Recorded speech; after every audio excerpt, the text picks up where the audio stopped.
Office Wife.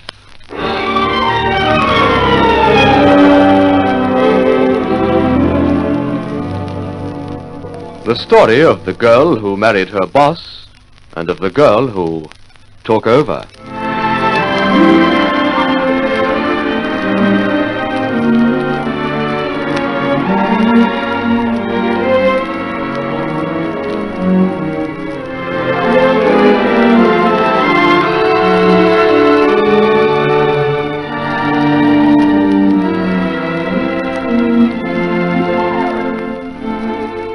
Here is Jeff Pilgrim to commence another chapter of Office Wife.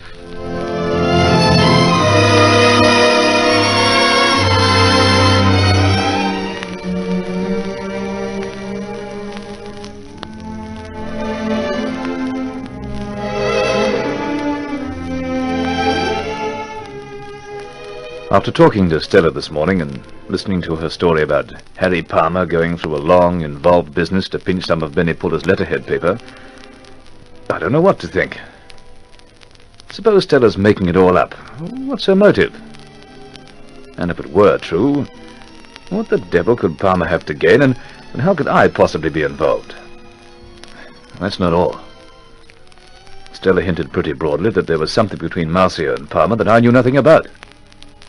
And why can't these infernal females say straight out what they're driving at? I've been too busy all day to talk to Marcia, but I'm certainly going to have it out with her now as we're driving home. You can't argue and watch the traffic at the same time, Jeff. No, I'm not arguing. I'm merely asking you a simple question. Has there ever been anything about Harry Palmer that you haven't told me? No, Jeff, there hasn't. I went out with him once or twice when we were fighting about Stella Bronson, but I've told you that over and over again. What was Stella talking about? Oh, it's obvious. She's still after you. All she can do is tell beastly lies about me. That's the trouble, Marcia. She didn't say anything, actually. She only said she wished she could say more. Oh, how can you be so stupid, Jeff? Don't you know anything about women like her? Of course she wouldn't say anything definite. Well, why wouldn't she, if she actually knew anything? Please, Jeff, there's nothing for her to know. And there's something shaping up. I can feel it. Stella wasn't fooling this morning. There was a lot she wanted to tell me, but for some reason she couldn't, about Palmer. Hang it, I hate these hints and intrigues and innuendos. What's going on? Is Harry Palmer shooting at me, or isn't he? And if people know things, why the devil can't they come into the open and say so? Oh, do be careful, Jeff. You'll run into something. Look, that truck. Oh, confound the truck. Well, it's no use losing your temper. For 2 pins, I'd go and see Stella tonight and wring some kind of sense out of her. She must know more than she let on, or she wouldn't have been in such a flap about Palmer sniffling a few sheets of Puller's notepaper. You're not going near Stella tonight or any other night. Why not? Because I won't have it. Oh, for Pete's sake, let's get home and down a good stiff drink. Sorry to be snarling at you, darling, but what with Puller turning the heat on more every day and Stella Bronson talking in riddles, I don't know whether I'm mixed up in a management corporation or a rat race. Well, there's one good thing anyway. Thank the Lord you're not jealous of Stella anymore. Don't you be too sure.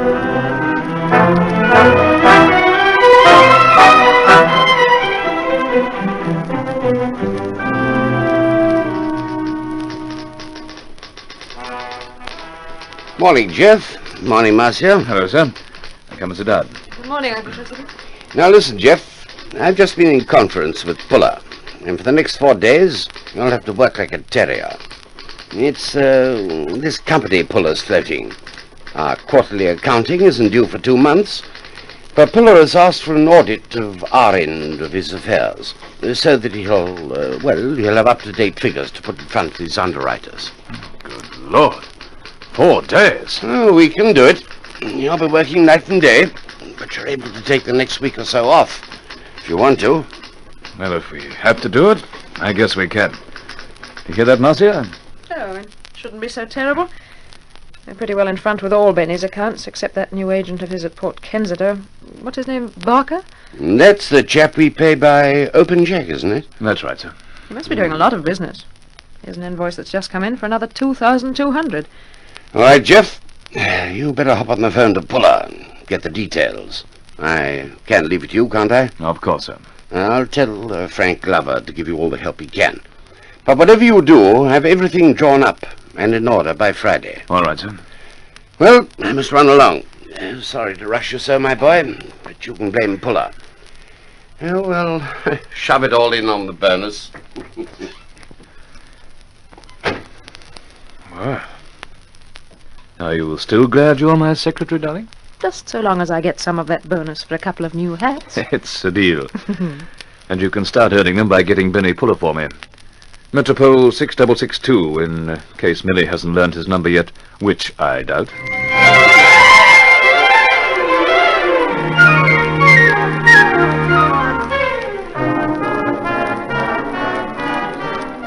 All right, Millie. Let's get over in the corner where we won't be seen. Sorry to keep you waiting. Have you been long? About 10 minutes. What's up? You'll have to work a lot faster than you expected. Wait until we sit down. Now then, why will I have to speed things up? Benny Puller wants all his accounts made up because he's starting a new company, and they have to be ready in 4 days. 4 days? You're sure? How do you know? Jeff Pilgrim was talking about it on the phone just before 12. 4 days? Good Lord, I'm glad you got onto this, Millie. How many of those invoice things have you put through so far? Only 2. One for 1,600 and one for just over 2,000. 2,200, actually. £3,800. That's right. Have you collected any of them yet? Only the one for 1,600. Oh, Harry, I'm frightened. We could both go to jail. Neither of us is going to jail, Millie. Jeff Pilgrim is. Oh, but what if something goes wrong? Nothing can go wrong as long as we both keep our heads. Let me think. This brings it to the boil pretty quickly.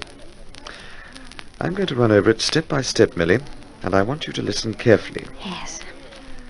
I took a post office box at Port Kensington in the name of Joseph Barker.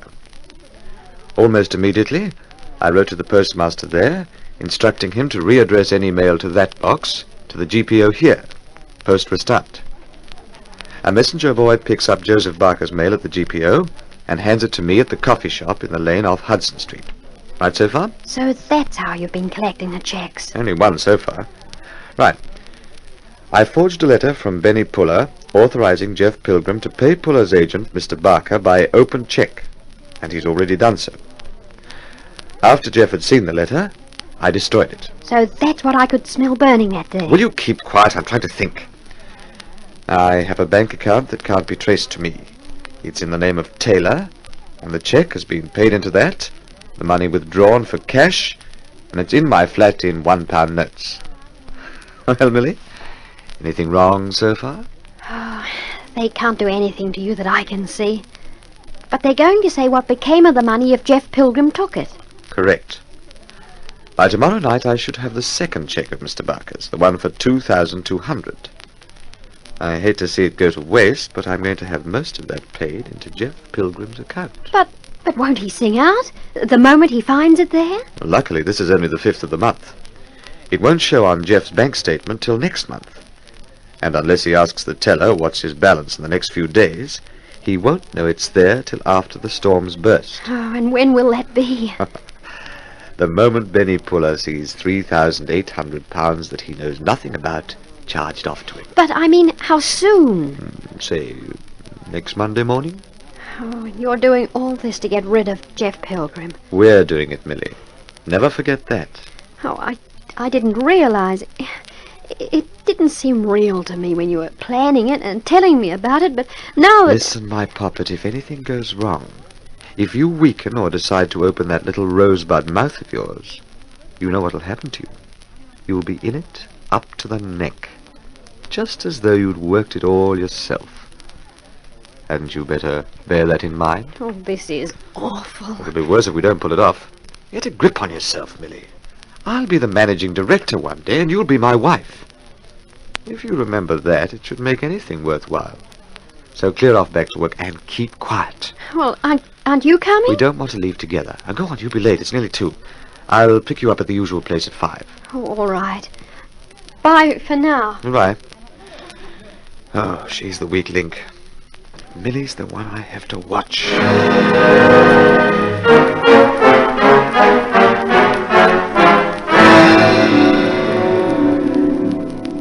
Hello, Marcia. Where's Jeff? Oh, he's up with Mr. Fleming at the moment, Harry, but he shouldn't be long. Well, if you don't mind, I'll hang about.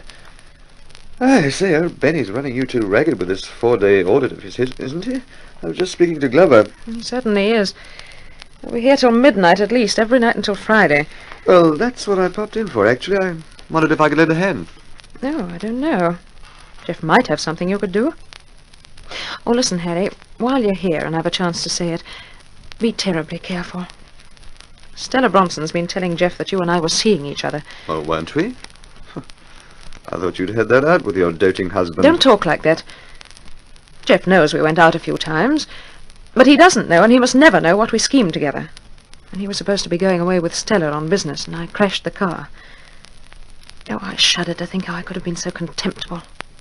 And he doesn't dream that we planned it together to get evidence for a divorce. Oh, that's ancient history, Marcia. I hate having to go behind Jeff's back to even mention this to you now, but Stella Bronson knows, and if she tells him... She'd never tell Jeff that in a million years. Why wouldn't she? Because she was in it, too. Neither you nor Stella can ever afford to tell him the absolute truth about me, particularly Stella. And you surely see why. Well? It's obvious. Stella doesn't want to lose Jeff either.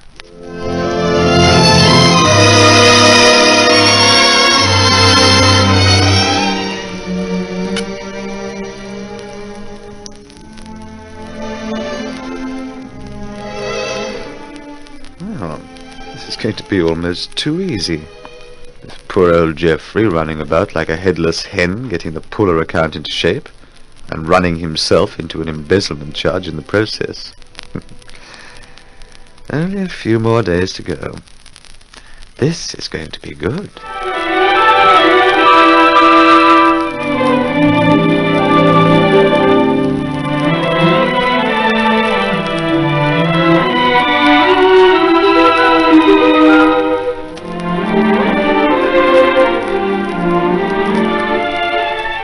We invite you to listen to further episodes of Office Wife, written by L.J. Hardy, a Donovan Joyce production.